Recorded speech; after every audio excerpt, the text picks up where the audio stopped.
આપ સર્વોને હેતપૂર્વક જય શ્રી સ્વામિનારાયણ। આજની સત્સંગ કથા વાર્તા નિજ મંદિર સાવરકુંડલા પવિત્ર ચાતુર્માસ વિશેષ। આજની સત્સંગ કથા વાર્તામાં આપણે ચરિત્ર કથા અંતર્ગત ગામ માણાવદરના ઓધવજી ભક્ત તથા ગામ નાવલીના કશિયાભાઈની પ્રસંગ વાર્તા સાંભળશું। શ્રી હરિ સમકાલીનમાં માણાવદરના એક ઓધવજી ભક્ત થઈ ગયા।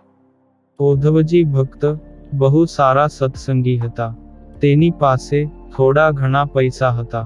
એટલે એક દિવસે ચોર લોકોએ ઓધવજી ભક્તનું અપહરણ કર્યું। ચોર લોકો ઓધવજી ભક્તને દૂર જંગલમાં ઉપાડી ગયા અને કહ્યું કે તારે જીવવું હોય તો 10,000 રૂપિયા આપી દે। ત્યારે ઓધવજી ભક્તે ચોર લોકોને આજીજી કરતા કહ્યું કે ભાઈઓ, મારી પાસે એટલા રૂપિયા નથી। રૂપિયા છે કે નથી એ તો હમણાં ખબર પડશે એમ કહી ચોર લોકોએ બાવળની સોટી કાપી અને એમાં આગળ જે કાંટા હોય એ એમ જ રહેવા દીધા। સોટી ઉગામીને બોલ્યા, હમણાં જ ખબર પડશે કે 10,000 રૂપિયા તારી પાસે છે કે નથી।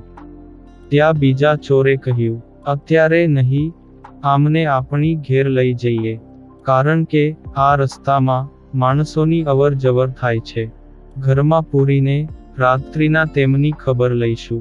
પછી ઓધવજી ભાઈને ચોર લોકો પોતાના ઘર તરફ લઈ જતા હતા। ત્યારે તેઓ મનોમન ભગવાન શ્રી હરિને પ્રાર્થના કરવા લાગ્યા, હે મહારાજ, હે રક્ષણહારા, હે દયાળુ, હે કૃપાનિધિ, મારી રક્ષા કરજો। મારા ઉપર કોણ જાણે ક્યાં કારણે આ વિપત્તિ આવી પડી છે।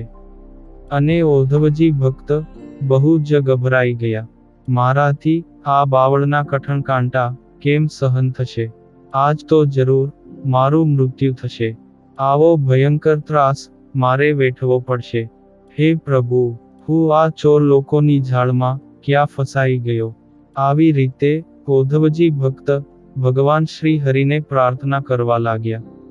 ત્યારે ઓધવજી ભક્તની પ્રાર્થના સાંભળી શ્રીજી મહારાજે દર્શન દીધા અને કહ્યું કે ભગવાન શ્રી હરિ એ ચોરને ઘેર પધાર્યા। હજુ ચોર ઓધવજી ભક્તને લઈ આવતા હતા એ પહેલા શ્રીજી મહારાજ ચોરને ઘેર પહોંચી ગયા। ઘરમાં એ ચોર લોકોની પત્નીઓ હતી।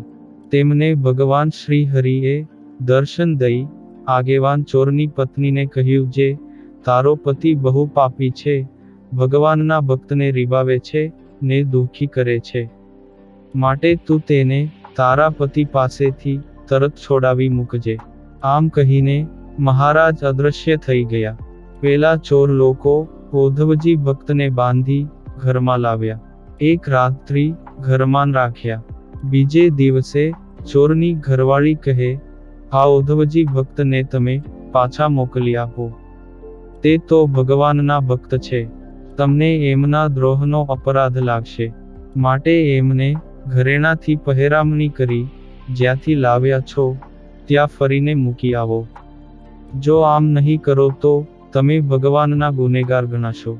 એટલે ચોરે પત્ની ના કહેવાથી અને ભગવાનના ગુનેગાર થવાના ડરથી ઓધવજી ભક્તને વસ્ત્ર અલંકારની પહેરામણી કરાવી જ્યાંથી લાવ્યા હતા ત્યાં મૂકી ગયા।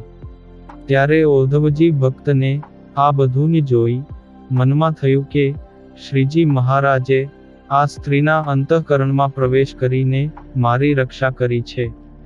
આ પુનિત પ્રસંગ આજે શ્રી ભક્ત ચિંતામણી પરચા પ્રકરણ 133 માંથી સાંભળ્યો।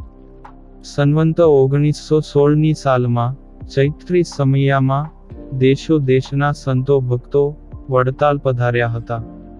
આણંદ પાસેના ગામ નાવલીના કશિયાભાઈ પણ ચૈત્રી સમયામાં કથા વાર્તા અને દર્શનના મહિમાએ વડતાલ પધાર્યા હતા ને એમણે પોતાના ગામ પરત જતી વેળાએ આચાર્ય શ્રી રઘુવીરજી મહારાજને નમન કરી ગોપાળાનંદ સ્વામી, ગુણાતીતાનંદ સ્વામી, આત્માનંદ સ્વામી, અદ્ભુતાનંદ સ્વામી ઇત્યાદિક મોટેરા સંતોને લઈ પોતાને ગામ નાવલી પધારવા માટે અરજ કરી।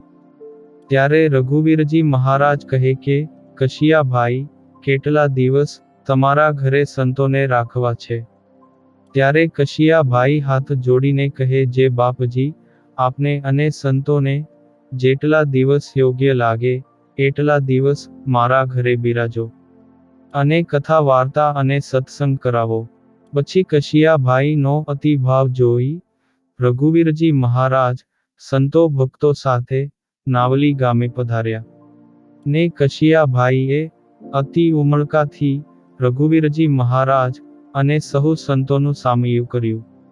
આચાર્ય મહારાજની સાથે એ વખતે 8 વર્ષની ઉંમરના ભાવિ આચાર્ય શ્રી વિહારીલાલજી મહારાજ પણ સાથે હતા. વળી સાથે ગોપાળાનંદ સ્વામી, ગુણાતીતાનંદ સ્વામી, આત્માનંદ સ્વામી, શુકાનંદ સ્વામી, અદ્ભુતાનંદ સ્વામી, આનંદાનંદ સ્વામી, અક્ષરાનંદ સ્વામી, પવિત્રાનંદ સ્વામી, બ્રહ્મચારી નારાયણાનંદજી વગેરે હતા. કશિયાભાઈએ સહુ કોઈની સરભરા કરવામાં કોઈ ખામી ન રાખી. નિત્ય નવી રસોઈઓ આપી સહુ કોઈને અતિ હેતે જમાડીને અતિ રાજી કર્યા. દરરોજ સવારની સભામાં રઘુવીરજી મહારાજની ઉપસ્થિતિમાં કથા વાર્તા થતી. ને નાના સંતો દરરોજ પુસ્તકો એકઠા કરી એક તરફ કરતા જતા હતા. એમાં વચન મૂર્તિ એવા આત્માનંદ સ્વામીએ એક સંત પાસે એક કીર્તનની ચોપડીને રેશમની પાટીથી મઢેલી જોઈ. તે આ જોઈ આત્માનંદ સ્વામીને આવું રજોગુણી વર્તન ન ગમ્યું. તેથી તેઓએ રઘુવીરજી મહારાજ પાસે આવી હાથ જોડીને કહ્યું, જે બાપજી, જેમ સૂર્ય ઉગ્યો હોય પછી પણ અંધકાર રહે તો એ સૂર્ય ઉગ્યાથી તે શો અર્થ? આવું વચન સુની મહારાજ શ્રીએ પૂછ્યું, જે સ્વામી, તમે શું કહેવા માંગો છો? જરાક ફોડે પાડીને વાત કરો તો ખબર પડે. આમ આત્માનંદ સ્વામીની એ વાતમાં સૂર પુરાવતા સદ્ગુરુ શ્રી ગુણાતીતાનંદ સ્વામી પણ બોલ્યા, જે સ્વામી, તમારી વાત સાચી છે. જો આમ સાધુતામાં ગાફલતા આવી જશે તો ધીરે ધીરે અધર્મ પ્રવેશી જશે, અને જો રોગને ટાણે ન ટાળીએ તો એ પ્રસરી જાય.